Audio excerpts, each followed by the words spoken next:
And the harbour crowd is calling, from the old port to the oval. We will follow one and all. We'll talk the wins and losses, every player, every spark. Raise your voice for Fremantle. You're listening to Wharf. Welcome back to Wharf Talk. I'm JB and I'm smiling. Properly smiling. Fremantle are minor premiers, and I've been informed by my family that I've been insufferable about it since about 9 o'clock last night. Fair. And apologies, this one's dropping a touch late. The game was only last night, and getting home from it was its own adventure. The trains were down, so me and my mate did the full pilgrimage to Optus and back on foot. Afterwards, there were minor premiership celebrations of a fairly committed nature, and neither of us was in any state to record anything coherent until the world stopped gently tilting. So here we are, slightly worse for wear, entirely worth it. Optus Stadium, 55,010 in, 24-point win over Adelaide. 16-16, 112 to 13-10, 88. And at the final siren, Fremantle had done something this club has managed exactly once before in its entire existence. Minor premiers, second time ever, first since 2015, 11 years. And I'm going to enjoy this for about 4 more minutes before the part of my brain that watched Isaac Rankin on Friday night ruins it for me. But first, how it happened, because it was a proper contest. Because this was not a gift. Adelaide flew in chasing a top 4 spot and played finals footy from the first bounce. They actually led by 13 midway through the opening term. Rory Laird, Darcy Fogarty, Kalamachi, bang, bang, bang, the first 3 of the night, while Fremantle looked hesitant and fumbly and generally like a team that had read its own press clippings. And then Jai Amiss monstered Mark Keane for a contested mark at the top of the goal square and hit the post. From directly in front, from about the distance, I could kick it. So the start was not ideal, and then somebody flicked the switch. A miss kicked the next 3, all set shots, all pure. One off a Mason Cox tackle, one off a Shai Bolton boundary line run. One after Sam Swikowski dug it out at a stoppage and found him leading. 3 on the trot. Sarong tacked on a 4th before the siren. Freo 13 up at the first break, having turned a 13-point hole completely inside out. A miss shrugged off that missed sitter like he'd never even considered the possibility of missing, which, given the first one was some acting, the second quarter was a grind.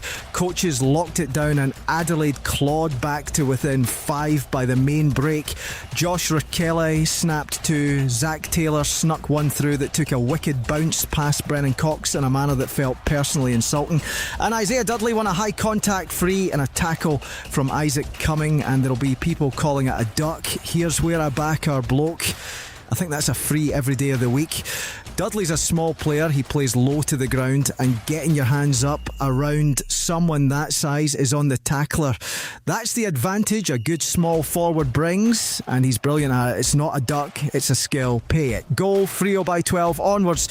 Now the third quarter, strap in, scores level 5 separate times. 5, it was finals footy in August and everybody in the building knew it. Thilthorpe's first goal drew a genuine roar of boos when Oscar McDonnell got pinged in the marking contest. 50,000 people expressing a very firm opinion about the umpire's eyesight. And I want to sit on that for a second, because it's bigger than one call. There were a lot of boos on Friday night at a lot of different moments. And here's the uncomfortable thing. I didn't disagree with many of them.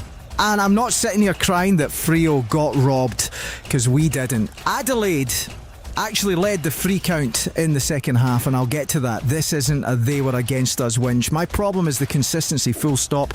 There were calls at both ends where you genuinely could not tell me what the umpire saw that the 50,000 of us didn't.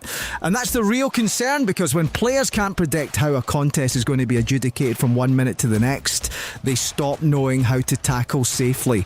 That's not a Fremantle problem or an Adelaide problem. That's a whole competition problem, and with finals a fortnight away, it's the one thing the AFL genuinely needs to tidy up before September. The boos were loud, and honestly they were mostly fair. Anyway, back to the footy where it's more fun. Then Sarong picked the ball up on the run and launched one from 60 out that bounced through.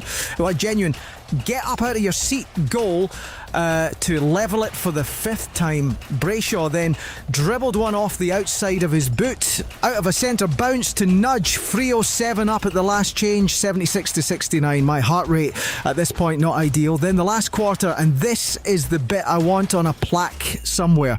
Thilthorpe out-muscled Alex Pearce early, marked gold, levelled it. Rankin then missed one. He'd back himself to kick 8 times out of 10. Thank you briefly for that. Scores level. Last quarter, top 4 side, a week after Melbourne ran us down in exactly this situation. If you're a Freo fan, you know precisely what that felt like. It felt like a trap, and instead Fremantle did the thing. They won the last quarter centre clearances 7-1. 7-1.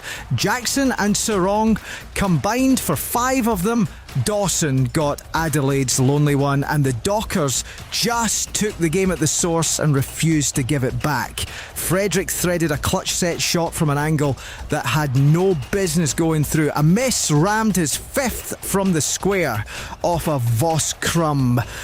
Dudley sold 3 defenders and snapped one over his shoulder that I've now watched an unreasonable number of times. And then my favourite moment of the night, Mason Cox kicked a goal and immediately strode straight up to Mark Keane on the mark. Chest out, absolutely spoiling for it. The whole Adelaide side swarming in around him, and Cox loving every single second of it like a man who's been waiting all year to do exactly that. Heritage round, heritage behaviour.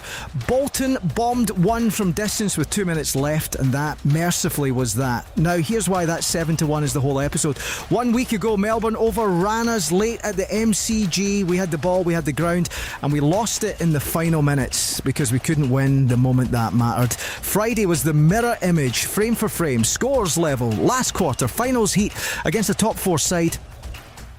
And this time we won the most important stoppages in the game and turned them straight into goals. A week after being the team that got run down, we were the team that did the running down. Longmuir said Adelaide's one-on-one defence made it exactly the prep he wanted. Melbourne asked the question. Freo sat the exam again 7 days later and passed it. The full game numbers back the margin.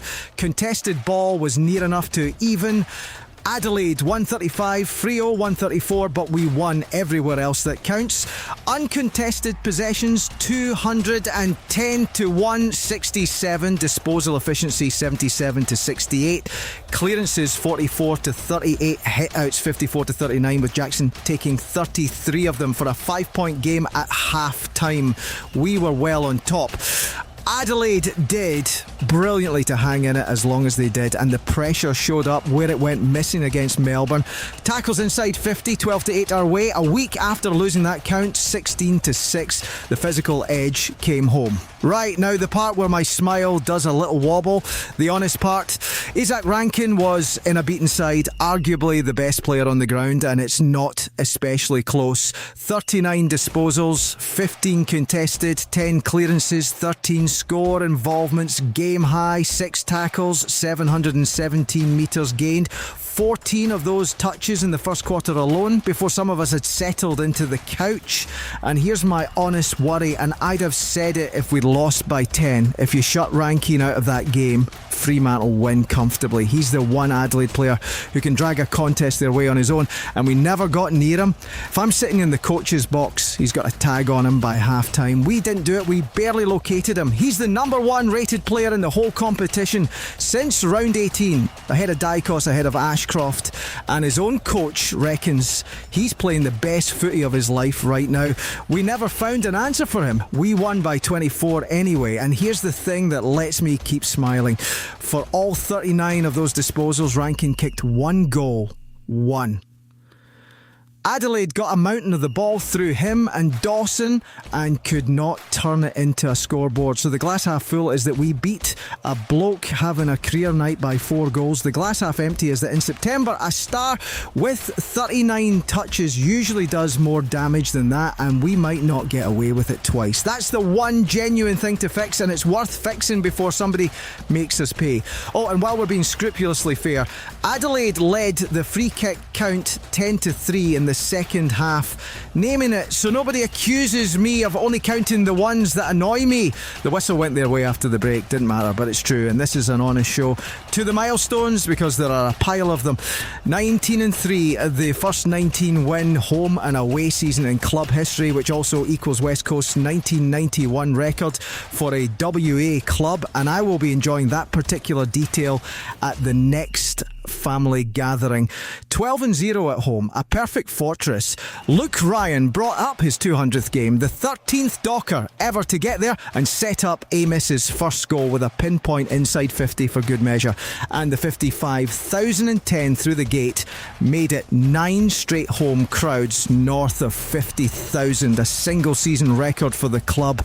This town has fallen back in love, and it shows. The standouts, a miss, 5 goals, and increasingly a genuine Coleman conversation. Sarong 29 and 12 clearances, 536 metres and 2 goals, including the 60 metre special. Only the second Docker ever to post 10 clearances, 500 metres and 2 goals in the one game.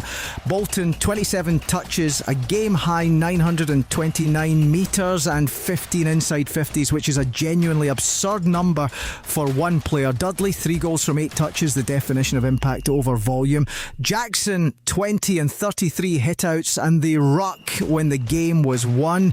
Jordan Clark quietly outstanding off half-back, 25 and 633 metres, and Treacy 1 from 4 with the boot, which he won't love, but 11 marks, 6 of them contested and a target all night. The finishing will come, and Longmuir, who refuses to let anyone get ahead of themselves, and thank God for him. You don't get anything for a minor premiership. They don't hang banners up like they do in the States for that sort of stuff. We've put ourselves in a good position, still plenty of work ahead, and on the Fortress, home field advantage is not going to get it done for us. We need to make it happen.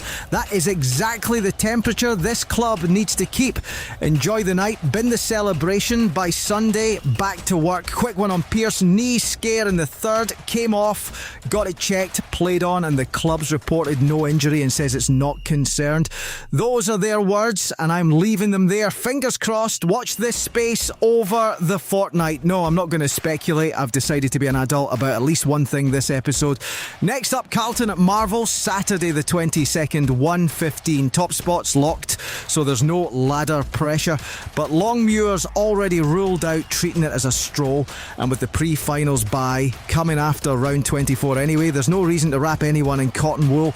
After that, Fremantle host a qualifying final at Optus, win it, and we earn a home preliminary final. 2 finals on our own deck with a double chance underneath. That is the best September position this club has ever held, full stop. 3 things to sit with. 1. The response landed 7-1 in last quarter clearances against a top 4 side a week on from Melbourne. That is the story of the night, and it's the reason to feel genuinely good. 2, minor premiers, 19-3, 12-0 at home, first since 2015. Historic, and per the coach, not the destination. 3, ranking, we let the form player of the competition have 39 touches and 1 anyway. Do that in a final and it doesn't always end with a handshake, but that's a worry for another day. Tonight, this weekend, we're top of the table and nobody can take it down. Enjoy it, it's earned. I'll see you Tuesday. And the harbour crowd is calling from the old port to the Oval. We will follow